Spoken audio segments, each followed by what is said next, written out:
Facts don't care about your feelings. Facts don't care about your feelings.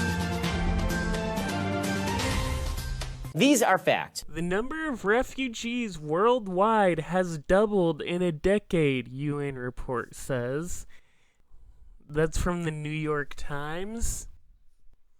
It says nearly 80 million people, or 1% of humanity, now qualify as refugees, asylum seekers, or internally displaced. I got a bad feeling about this. Syrians, Venezuelans, Afghans, South Sudanese, and stateless Rohingya from Myanmar top the list of 79.5 million refugees, asylum seekers, and internally displaced, it said in its annual flagship report.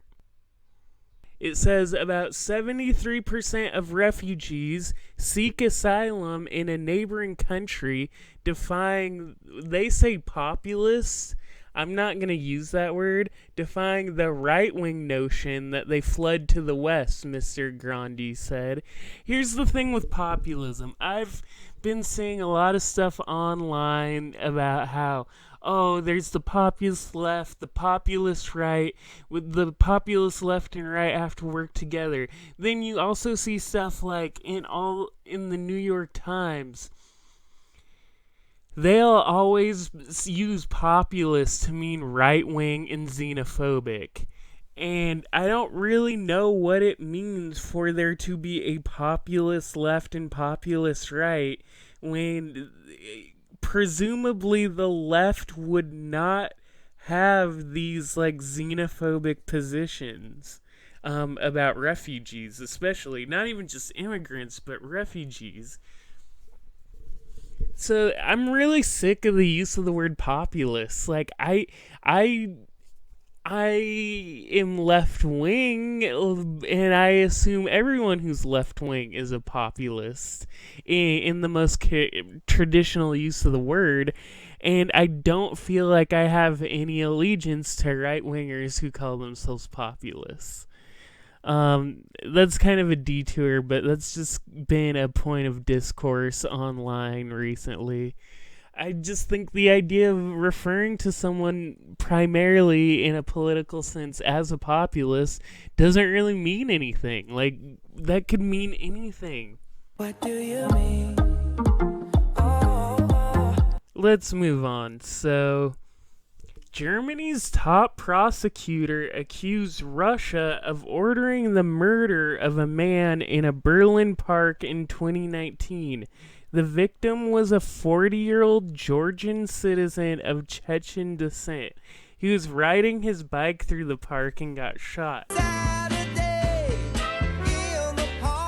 That is an interesting story, could be true. I know that right-wing Germans right now are not into the idea that Trump is thinking about removing the U.S. military from Germany, because mostly right-wing Germans, I don't think left-wing Germans are particularly pro-U.S., but right-wing Germans like the idea of the U.S. being in Germany to protect against Russia. And so I guess it seems like right now there's increased tension between the U.S. or Germany and Russia. But at the same time, like, Russia did just build a giant pipeline for gas to Germany, or maybe I forget exactly, but there is this like new oil trade from Germany and Russia because it's so much more convenient to get oil from Russia if you're in Europe or Asia than getting it from the United States. It just makes sense, but the U.S. treats it like an affront to the U.S. sovereignty or some shit. Das ist wunderbar, wir sind vielleicht noch lange hier und darauf trinken wir.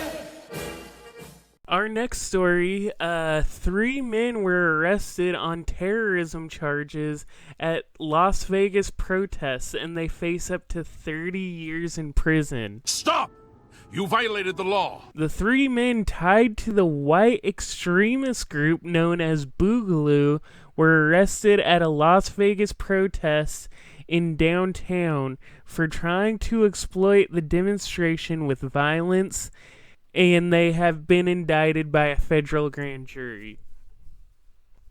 According to allegations within the indictment, the 3 suspects are admitted members of the Boogaloo movement, which is a term used by extremists to signify a coming civil war and collapse of society. This is all just kind of like 4chan type shit. I don't even want to say more about it because who cares? But this is pretty crazy story. It says, from April to May 30th, the day of their arrest, the 3 conspired to damage and destroy buildings and property owned by the U.S. government using fire and explosives. When they were arrested, officers found the Molotov cocktails, which were intended to be thrown at the police during the George Floyd protests. So this is all pretty interesting. I don't know how they thought the Molotov cocktails were going to be thrown at police, but I mean, maybe they could figure it out. The thing that's crazy to me is if convicted, they face up to 30 years in prison each and $500,000 fines. That seems like a huge punishment, and I'm not saying they don't deserve a huge punishment. I mean, like, what they were plotting to do is fucked up. At the same time, I feel like white supremacists do shit like this all the time, or far-right agitators, they do shit like this all the time, and most of the time it's just like shoot off or swept under the rug, not talked about. Either way, I'm very glad that they're indicted. Your campaign of terror, murder, mayhem will not be tolerated any longer. A clash on Monday night, Monday of last week, left dozens of Indian Army and Chinese People's Liberation Army members dead, and it raised the prospect of an all-out war between the world's 2 most populous countries and rival nuclear-armed powers. Oh hell, let's just do what we always do. Hijack some nuclear weapons and hold the world hostage. Since the clash, both Beijing and New Delhi have committed to disengaging the military forces now deployed in close quarters along their disputed border into a peaceful diplomatic solution to their rival territory claims, but each is adamant that the other provoked the clash, the first fatal encounter between Indian and Chinese troops in 45 years. It's been a while. Basically, this seems like a pretty... If you read the story, it's a pretty crazy story. People beating each other with, like, clubs. It was just like a brawl, and dozens of people died. There wasn't shooting. I don't really know what to make of the situation. Like, obviously it has really bad and kind of scary implications for global politics, geopolitics. But the thing that's more interesting about it than that is the pure, intimate barbarism of, like, killing people with clubs on a mountain. It, like, seems like something out of a movie more than it seems like a geopolitical event. Like, I've been thinking about this a lot, and I just don't even really have much to say about it, because it's just so weird and surreal. Feels really weird. Feels really weird. Here's an article by the Globe and Mail, the Canadian website and news source. It says, Canadians are promoting right-wing extremism in thousands of conversations that are openly taking place on the internet, a new study finds. Because if there's a Canadian, there has to be a Tim's. On Friday, the Institute for Strategic Dialogue, a British-based think tank, released the findings in a 46-page report titled An Online Environmental Scan of Right-Wing Extremism in Canada. quote, "We identified 6,660 right-wing extremist channels, pages, groups, and accounts," the study says. "The Canadian activity reaches an audience of millions of people." Blah, blah, blah. Now, the article, in a way, it isn't that informative because it kind of implies that Canadians are disproportionately far-right ideologues on the internet. But I don't know if that's actually true. It simply says there are a lot of Canadians who are far-right ideologues on the internet. But if you're familiar with right-wing personalities online, you will know a lot of them are Canadian, and it's kind of strange. Like, I never really got why that is, but it is certainly true, and it's a thing that many people have noticed and commented on. So, and frankly, I'll give my perspective on it. This is just a total guess, could be completely wrong.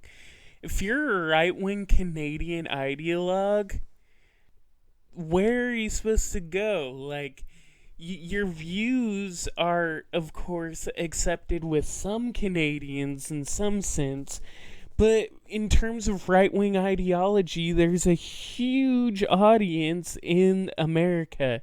Much larger audience of right-wing ideologues in America than Canada. So, it's a bigger market to penetrate in the most simplest forms.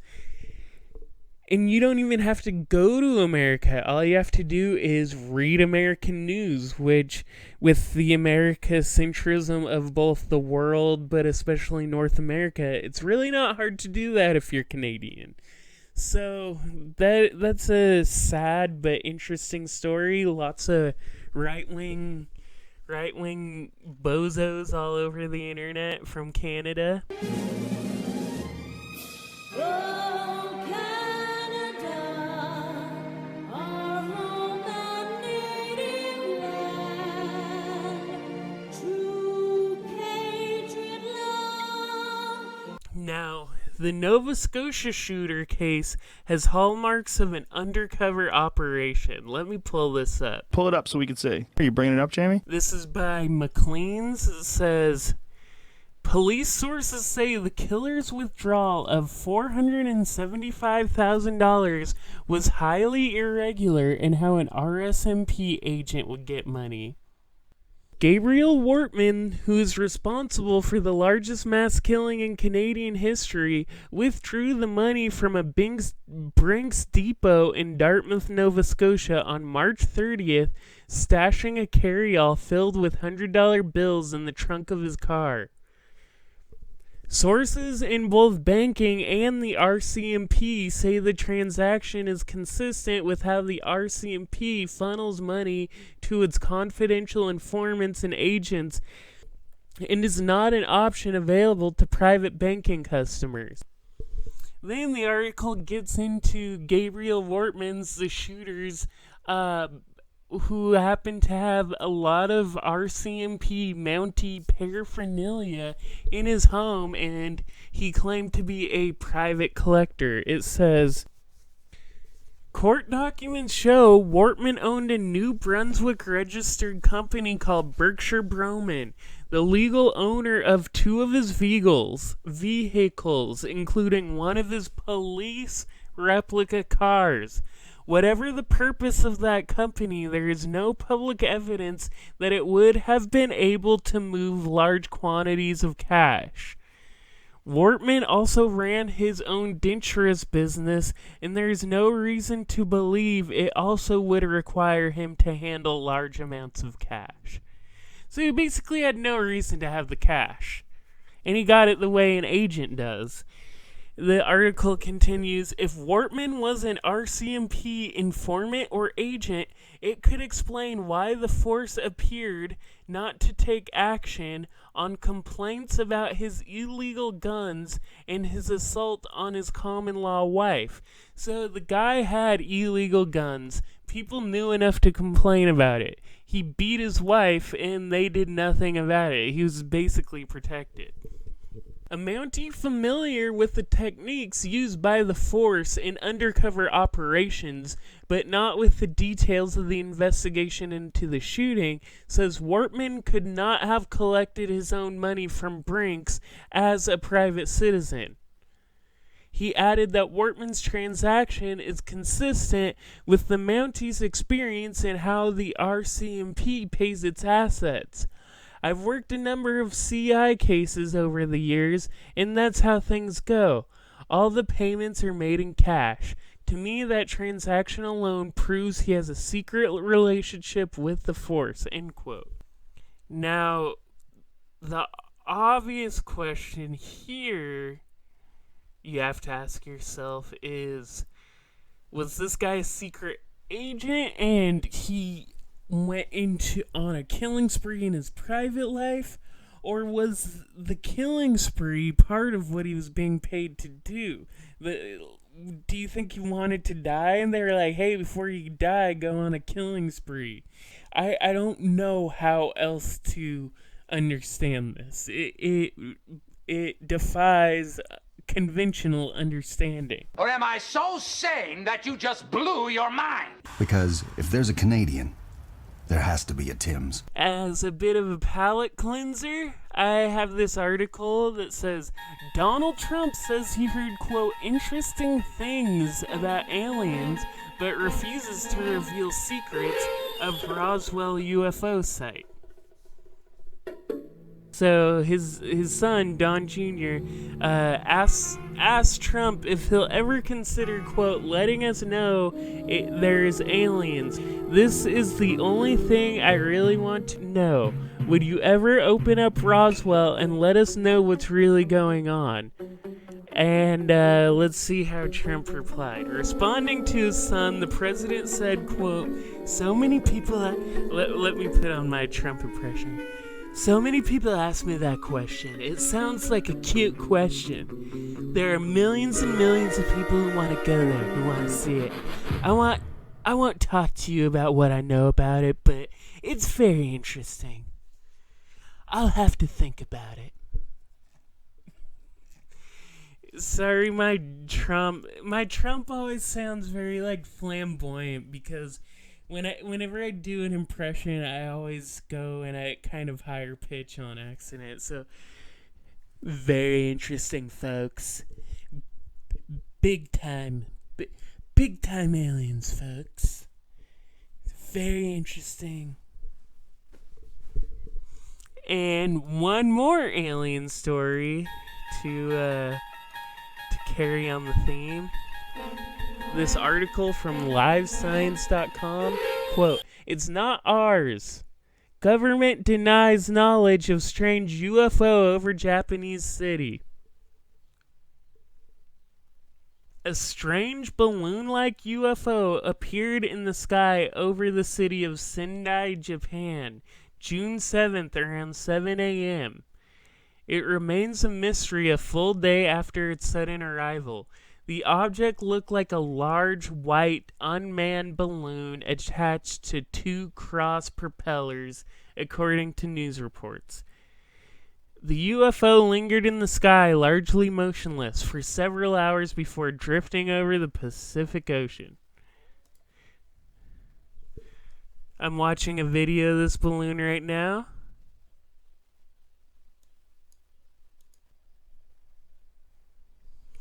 But, yeah, I just watched the video. I mean, it looks like a weather balloon, but it was denied by the weather people, so who knows? It's probably nothing, though. Japan. All that stuff came from Japan.